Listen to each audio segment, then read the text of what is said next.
Bullshit, a raw and real podcast. Yeah, baby. Where we tackle life's challenges and with real stories, advice, and expert insights. It's real. Hired as an expert. It's all real. Hired as an expert, silenced by bullshit leaders. That's right. I hate it when that I happens. hate it when that happens too. I don't like to be flatulent when I'm on air either. Please don't do that. No flatulence. Please. Please. Okay, well, only Adam does that. I know. We're ladies. He's the tea and the coffee man. He says I'm not a lady. That's a new show. We're going to do that today, y'all. Adam is really a lady. Yeah. Adelina. Adelina. Who's That's Adelina's sound effect. That's the Adelina sound effect. I like it. Who are you, C? I don't know. Who am I? I'm C. This is Adam, and that is Dawn. Coach Adam. Hello. Coach Adam. Coach Adam. He ain't no coach.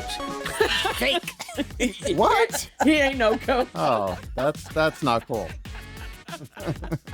This is why he insists on putting coach in front of his name. I am, in fact, a certified coach. I will have you know. Wow. Certified in what? Brought to you by the ITF. Certifiably bullshit. Aye. Taking all the shots today. Ultra combo. You know, you have taken quite a few shots today. Adam. Yeah, we do. No. We wouldn't do that if we didn't really like you. Thank you. We did.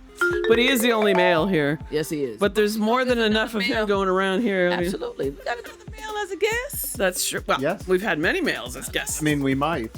Don't want to give it away. Oh, no. we don't know. We don't know. Well, we do know, but we don't want to say. No. We don't. We have human guests coming It's out. it's a hush guests.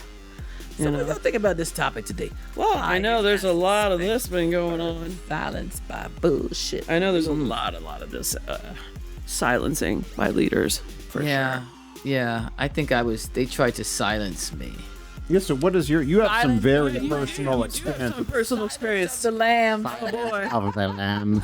That's a whole nother kind of silence. They tried to silence. But in a little summation, what can you tell us about your last experience? Because I know you just quit your job. Yeah, they tried to silence me. Oh, That was the first mistake. Yeah, that was the I first think that was the mistake. first mistake because I'm a kind person. I think I'm a good, manager or whatever. I look out for I'd say the people. yeah. I don't, I never saw them as, I'm your supervisor. No, we did our job. Everybody knew our job. But what I feel sometimes we did have an expert who came in as the fiscal consultant to, make things better. Okay. Uh-oh. Was that a real thing? Did it really make it better? It made it Was. It was wassa. Oh no. And it's funny, the minute the meeting started, when I went back, she said, well, how is a new fiscal consultant? I said, an MF. She said, Dawn, how did you figure that out? I said, I've been around long enough to know. I felt the vibes. Oh, yeah, when I come and do all this, and yeah, I know where you're from. I said, no, you don't. See, you don't know me. You don't know That me at all. But anyway, the expert came in, and it's a nonprofit. But we're going to make it so that this is a top 100 company. Your overtime and your admin is heavy. I said, it's heavy because half the board is on our payroll. Oh. Okay? So, But I said, they don't like you doing. But it's facts is facts. They don't like you. You can't give the staff an increase because you have the board on the payroll. Oh, you should not. Yeah, that's Okay? So... And I put it all in the letter. Well, anyway, that was the expert. And And from there, I guess we can introduce our guests today who are joining us on this great topic. One of my favorites. Love to call it those dumb shit leaders. So we've got Danielle, the PNW's beverage queen, serving more tea. This sommelier and mixologist, trained by the GOAT, G-O-A-T, Dale DeGroff. Hopefully I'm saying that right. Dale DeGroff, is shaking up the industry faster. Oh, good. Then you can say oat milk latte. I think you brought up oat milk latte. Latte. I can say that pretty fast. Oat milk latte. Oh, latte. that's the coffee. And after grinding in beverage distribution, she's here to spill on her wild startup ride. Whoa, that'll be fun. Spill it. From shady partnerships to perfect sips, her stories are as intoxicating as a double espresso martini. Oh my God. Oh, I could Adam use one is of those just right about overflowing now. right This now. is brought to you by Starbucks. Espresso martini going on. And then we've also got with us, who will be joining us simultaneously, Yes. open Yikes. forum today, Paul. Husband, entrepreneur, and volunteer for his local community, has spent his entire adult life producing every type of video content from narrative works to video content for multitude of studios and global entities across the globe. So he prides himself on being a different kind of manager who's more interested in lifting this around him to do what they do best. He likes to uplift people to do their best, I be love the that. best Yes. selves. I love that. And I will say, definitely, he does that. I think let's give him a round of applause. Yeah. Both our guests today. All right, so we have two guests that are probably going to have a lot of good stuff to say. I think they are. We hope so. We do hope so. Come on in. Welcome. in. Hello. Come on in. So Paul and Danielle, welcome to our show, Day to Day. You all are having too much fun. Yes, we are. You can tell. You can tell. Can I start off with a little? Yes, you. Kick us off, Don. Kick us off. Experts cannot control how much of their advice leaders will take. You know what? Here I go again. I looked at this. This is an excerpt from The Death of Expertise by Tom Nichols. I'm like, who this man? What he talking about? But it was very, very interesting to see that, you'd be surprised how experts come in, going to assess everything, Right. know nothing about the industry sometimes. Or the business Or itself. the business, but they have the knowledge, which they do have expertise in probably a particular field. Yeah. Right. But that doesn't mean that you're an expert in. Doesn't apply everywhere. Okay. Not all. One size does not fit all. Totally. And it says experts cannot control how much of their advice leaders will take. No, they can't. All right. So let's throw it to the guests. What do you think about that quote? Guests. I'll jump in on that one. Thank you, Paul. I think it's something that, as an expert, I think go in understanding that now. It's one of those things, though, that it has to be a handshake to at least be acknowledged when you're there to give advice. And I find that oftentimes leaders, it depends. There's two sides. I think there's two angles, right? Whether you're in-house or whether you're external. And from my experience, I've seen it time and time and time again that as soon as you're on the payroll, as soon as you're internal, your expert status diminishes very quickly. Wow. Oh. Now all of a sudden it's now you're not an expert anymore, even though we hired you as our in-house expert.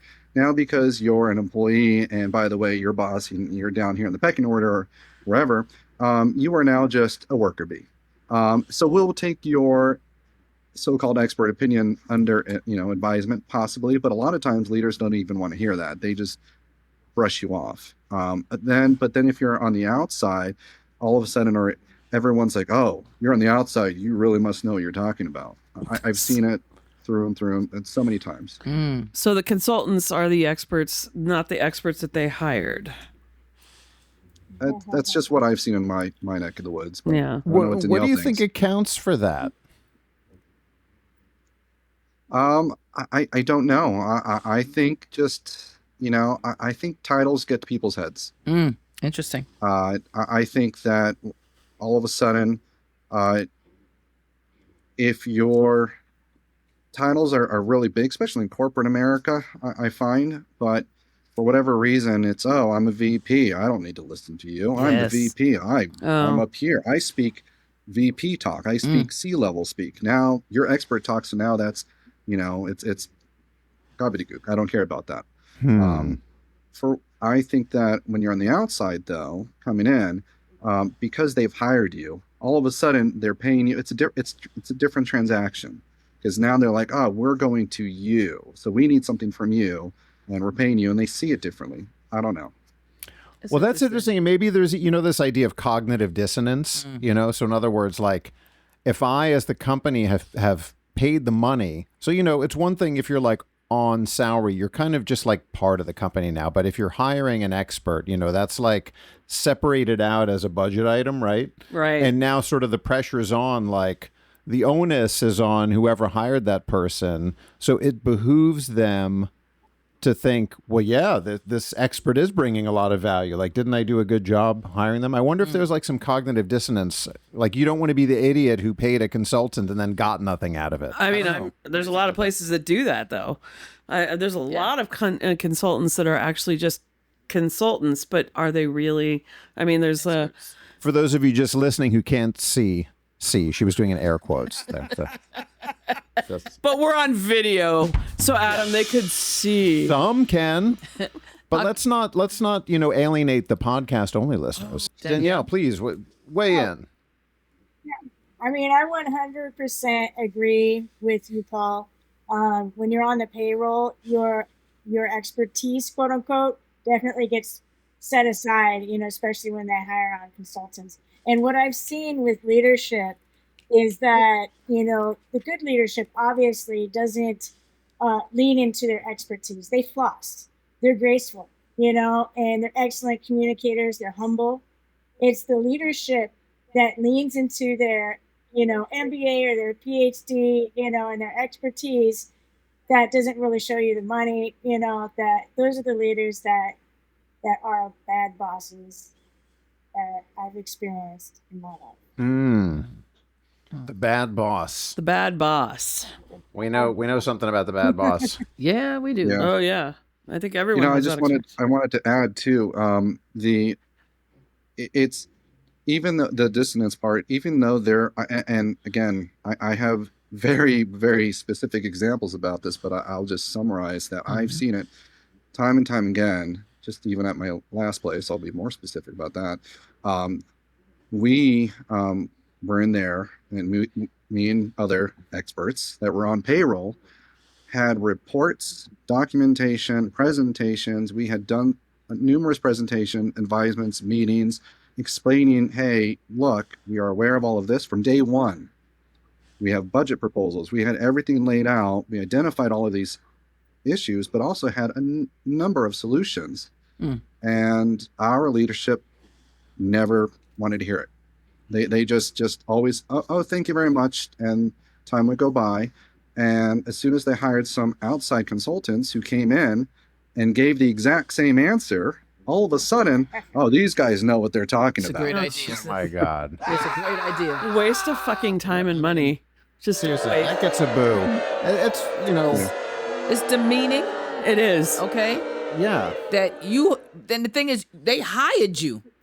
So they thought something of you as an expert. Right. Exactly. Sometimes I think they've come in and say, well, maybe I made a bad choice. It's not as good. No, you just don't want to say that the person that you hired is smarter than your ass. Well, yeah. Oh, Okay? well, that's interesting. Okay? That is. And a consultant certainly isn't going to make you feel like that. They're not. No. So I have a question here. I'm going to throw this out to Danielle. This is from The Death of Expertise, the campaign against established knowledge and why it matters by Tim Nichols. You said something about Tim Nichols too, So didn't Yeah. same book. you? We've got similar libraries I think at we home, do. dawned on me. Yes, we do. So here's the excerpt.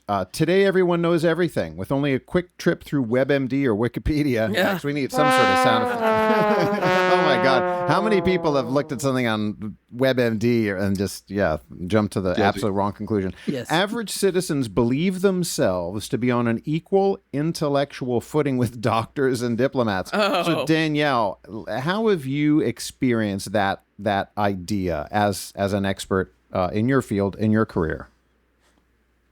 Okay, well, to be honest and completely transparent, most recently I've been having quite a few experiences with people that have PhDs. And in short, I'm not going to say the average person is definitely at their level, but I'm certainly not impressed. And I just really think knowledge comes from the heart. Oh, I like that. And I mean, really, you can read as many books as you want. You can spend as much time in school as you want, but if you don't retain it with your heart, Mhm. and then it just doesn't mean anything. It's bullshit. Wow. Called bullshit. combo. Ultra combo. That's I love that. I love that idea, Danielle, of retaining it with the heart. Yeah. Because that, you know, what comes to mind for me, I don't know about the rest of y'all, but this idea of integration. You know, it's like knowledge is one thing. You know, Right. there's facts, there's information, but Danielle, when you said heart, you know, that takes on a whole different different meaning, and yeah, meaning. it really does. Well, it's really about those, energy centers in your body. We are made of 99.9% energy. We are only like basically 0% matter, but that's all we see right now, right? And so That is seriously such a good point. Seriously. If we make decisions from our heart chakra, and we use that pineal gland, it's so much more valuable than 8, 7, 10 years in college. Wow. Yeah. I totally agree with that. I was fortunate to be exposed to a program that they were taking on new businesses, entrepreneurs, many of which had already got in certain stages of funding. And they were asking them, what's your advice for other startups and entrepreneurs? And the most common theme was they believed in themselves. They believed they were passionate about what they were trying to do. And that really spoke to the investors more than anything else. Of course, they knew their stuff, but it was one thing knowing it. It was another, and them wholeheartedly believing and being passionate about what they were doing. Yeah. And that really was defining. Yeah. I mean, So if you I believe in agree with you. yourself, That's it. Then we need more of Paul and Danielle to be in those areas, because if you listen to them, it can make a difference in your company. It can make a difference in your bottom line. It can make a difference in the staff that work with you. yeah, the culture alone. If people Bingo. want to show up for you, then that's Bingo. Then you've done your job as a leader to get these people excited and motivated and believe in themselves too, and you and your vision. But without it, you've got nothing. I mean, the Scrooge approach is not really working. Bring in the experts. Yeah, okay. The experts are already at your job. They're there. That's why you got hired. So why are you spending all this money on their salaries, which are significant, especially in New York, and then bringing on extraneous people, and then calling, oh shit, we got to go do budget cuts because we're spending too much damn money. The consultants are using up the money.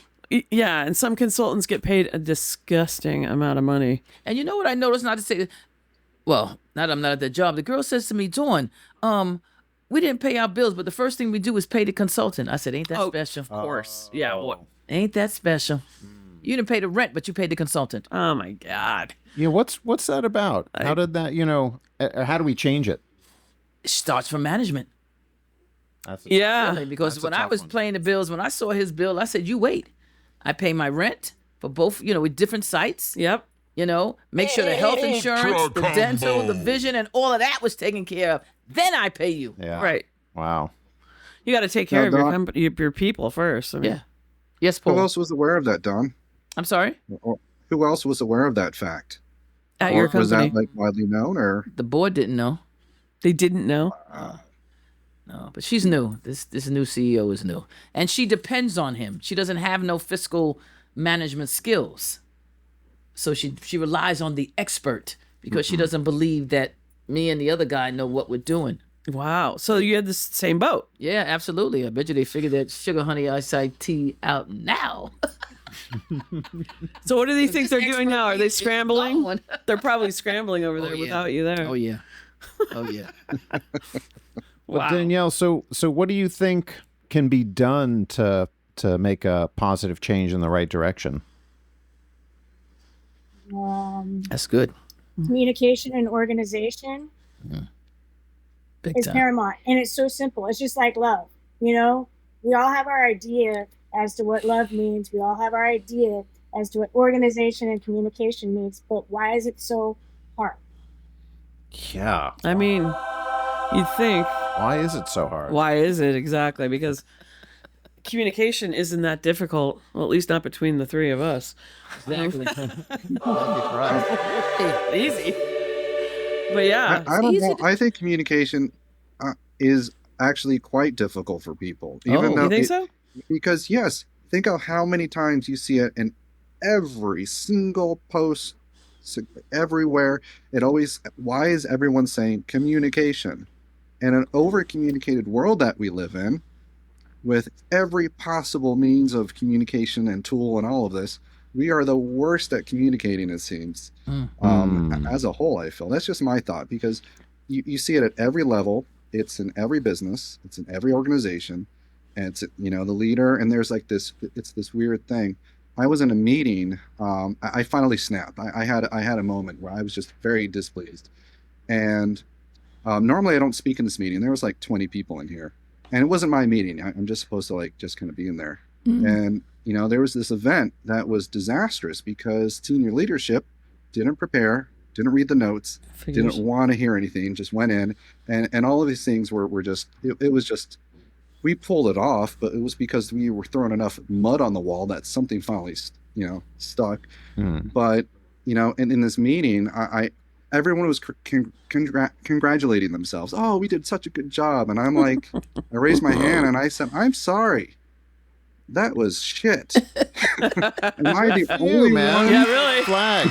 And as Adam had coined the phrase, leader shit. Yes. Yeah. Instead of leadership. Well, how did they respond to you throwing the flag? A lot of, I had some people, I got a lot of quiet nods. Everyone was like, holy crap. But I had people come up to me afterwards and be like, oh my gosh, I'd like to like, thank you. And you know, it was one of those things where I was like, yeah, and I even said in the meeting, I was like, I just wish that, how do we break that bubble, that barrier around senior leadership?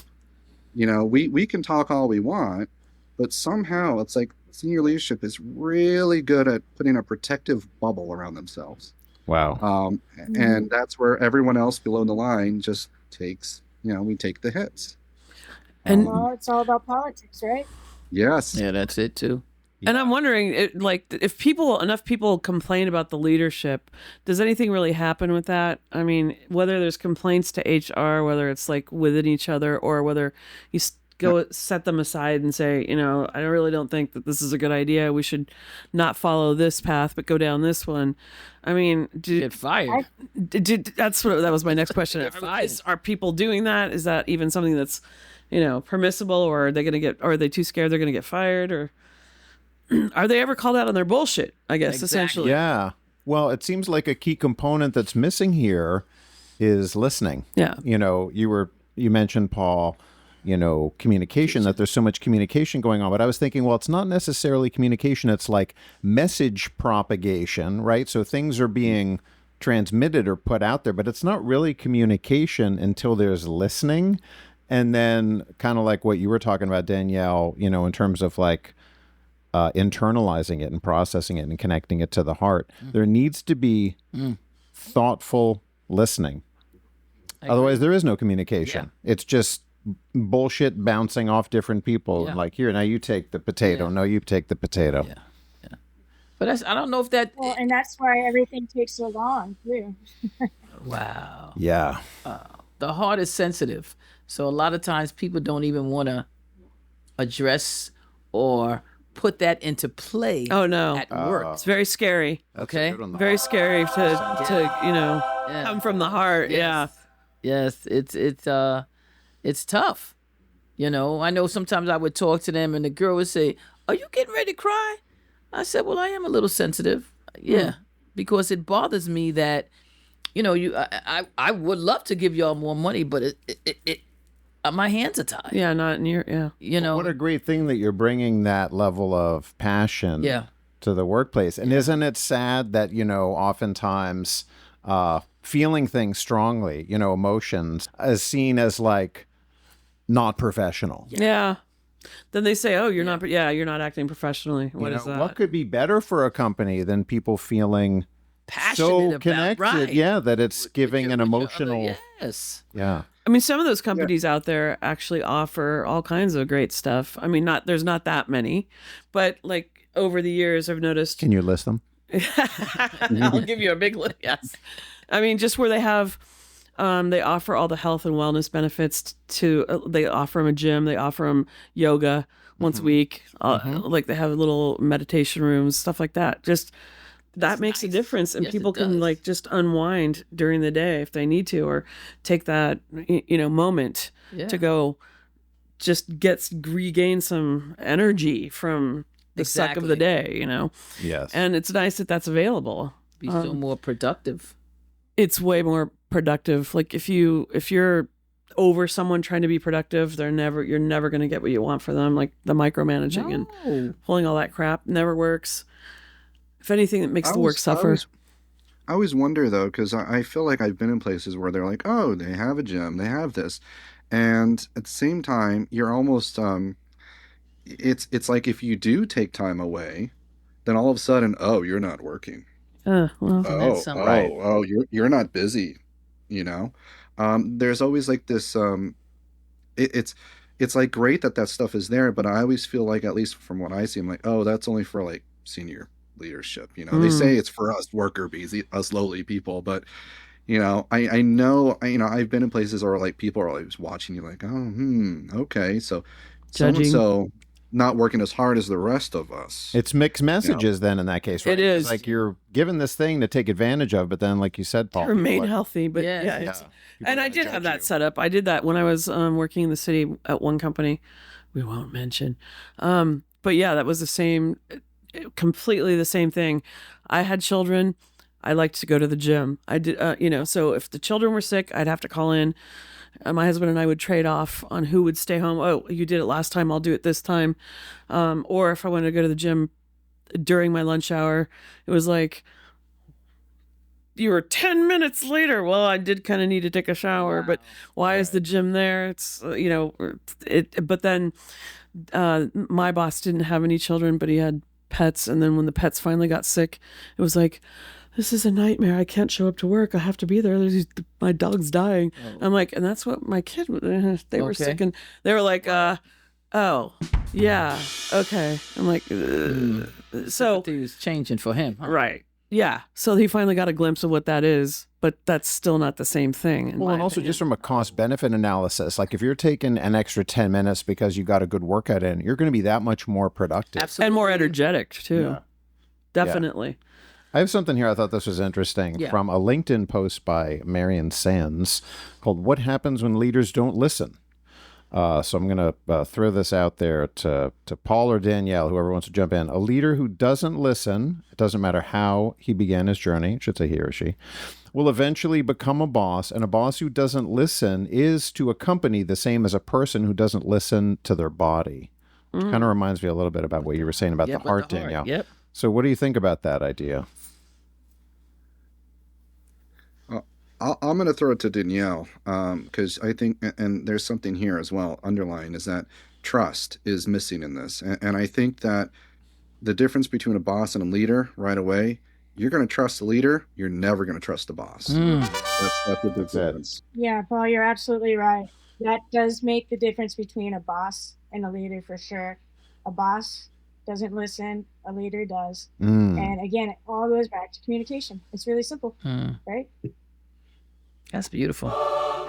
Communication. That's beautiful. Amazing.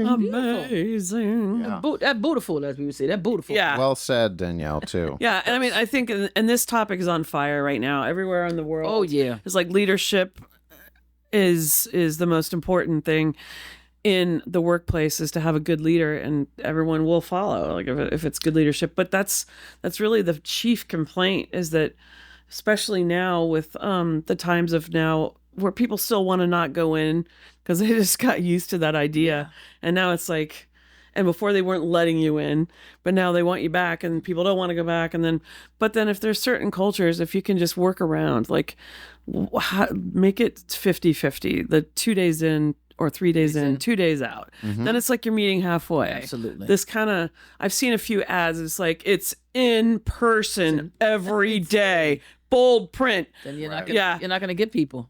Well, and they're having a tough time, Yes, but they it's are. also, it's like the iron fist does not rule. It doesn't work. It's just not happening anymore. No. And no one likes this shit. So People are very independent now. Yeah. And listen, I figure, well, I'll just go do it. I have my own job. I'll be an entrepreneur. Right. You know, you're having these people come in, you're beating them. Do your work. What time you come here? What time you leave? Come on. Yeah. Not So children.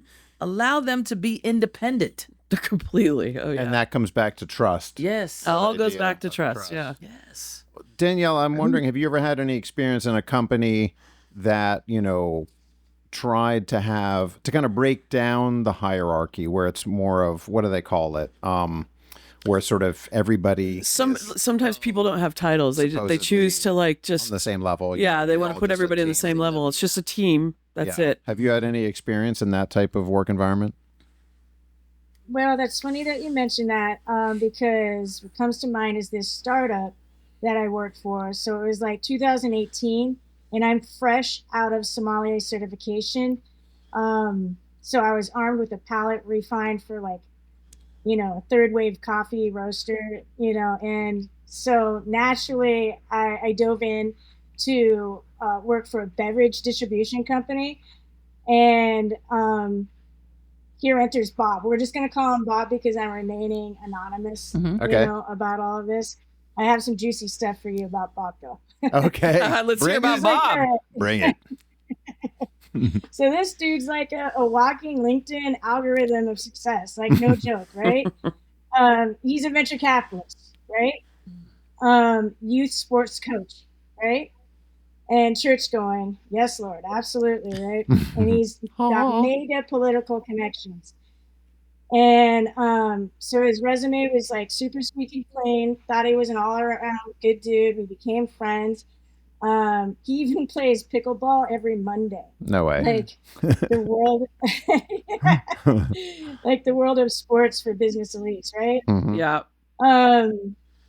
So yeah, anyways, the plot thickens when he started breaching the trust by selling beverages wholesale to my family that I introduced him to. I was kind of like, wait a minute, aren't you not supposed to do that? Right? Whoa.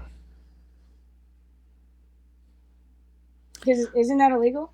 But at the same time, like, he's trying to be the cool boss. So it's like, we're talking about trust and we're talking about playing on an even, playing field. But isn't that crossing some lines, wouldn't you say? That's some major mixed messages there. Yeah, it is. Conflict of interest. It is a conflict of interest for sure. Wow. Now you're going to tell us his full name. And who to watch out for. Yeah, no, I don't want to get in trouble. I'm just kidding. No, he was joking. How about the initials? With Bob and Was it going RC? into business with him. So that becomes a whole different story. Oh, wow. Wow. Yeah. Well, and again, like this word trust, it's so tantamount. I mean, makes all the difference, but it's not something that is automatic. Gotta earn it. Was that the only thing that he did that was shady, or does it? C wants some more big. juicy details. That's big enough. I know the juicy details Here we go. really unravel when I approach him with my brilliant business idea, right?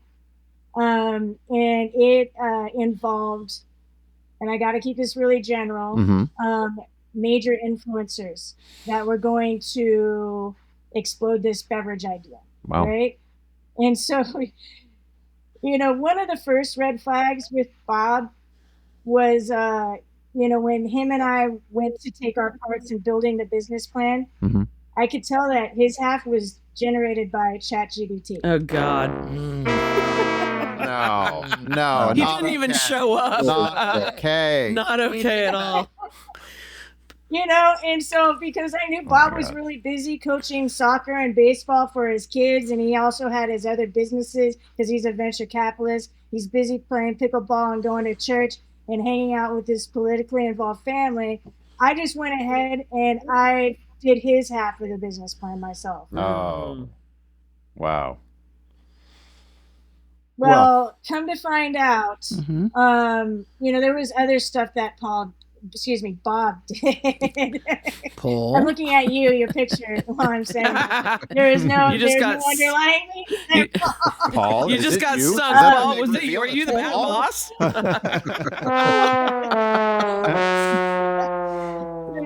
Forgive me. But anyways, yeah. So Bob thought he was smart, and he thought that I was super naive, and he went and he got the LLC behind my back, and he did other contracts behind my back, Oh. and he was just trying to swoop up all my contacts.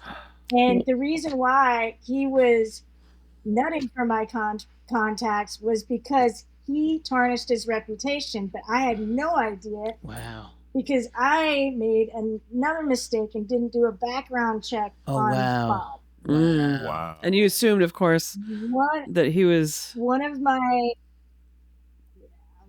the people that I brought on to be the chief of revenue noticed some shady behavior. Mm-hmm.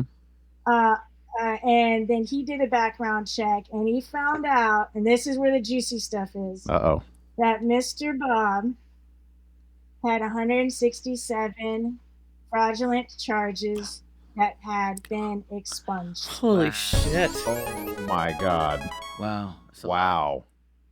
That's a lot. That's That is And bonkers. it was because he had a medical practice. He never told me he was a naturopath. All of that he never mentioned. And he was using other doctors' names and signatures to keep his medical practice going after he lost his license. And Jeez. he was God. Yikes. stealing from insurance companies. Of course. Stealing from insurance companies. My God. Fraud. You weren't kidding. That is some bad, juicy shit right there. It is. Bad boss, Bad Wow. boss. partner, whatever. Wow. Oh my God. How did you exit that whole situation? Or did you? Or what's... Oh my goodness. I had to address our clients that it affected, that we were in negotiations with. And so that was definitely a challenge because it imprinted on me and my reputation. Right. So I had to salvage those relationships. I had to flip a bitch, and I had to dive in and, of course, form my own LLC and just rebrand the whole company. Oh my and God. then, of course, I am definitely never went into partnership with anybody else. Oh. Bad taste in the mouth. Yeah. Listen. Well, kudos for you for getting out of that. But I mean, man, talk about bullshit leaders. Totally. That's Yeah. That was that's the some expert. toxic shit. Was he supposed to leave expert? He wasn't. He was supposed to be an expert. He said he was an expert in beverage, and it's interesting because, like I have a similar level of education in beverage, and he couldn't bring it. We'd have conversations, and he'd be like, yeah. Oh. I'd be like, okay, whatever. So he wasn't listening. Wow. He was a fraud. That was... yeah, he didn't give a shit. fraud. So you're a sommelier. Will you take us all through like a tasting flight at some point? Heck yeah, let's do it. Yeah, I love it. Yeah. We're gonna make that happen. We're definitely going to make that happen. Yes. So we're looking for wine sponsors now. Yes. Chardonnay, Sauvignon Blanc, Champagne. Looking for- Champagne. And on Yeah. that note, Paul, Daniela, we thank you for being on the show. Thank you so much. Thank you. Glad to have you Glad both. to have you both. We'll put you on the list to come back Thank again you. next year. How's that? And next season 2 That's right. coming to you in spring. All right, and until the next Until then. episode. Time.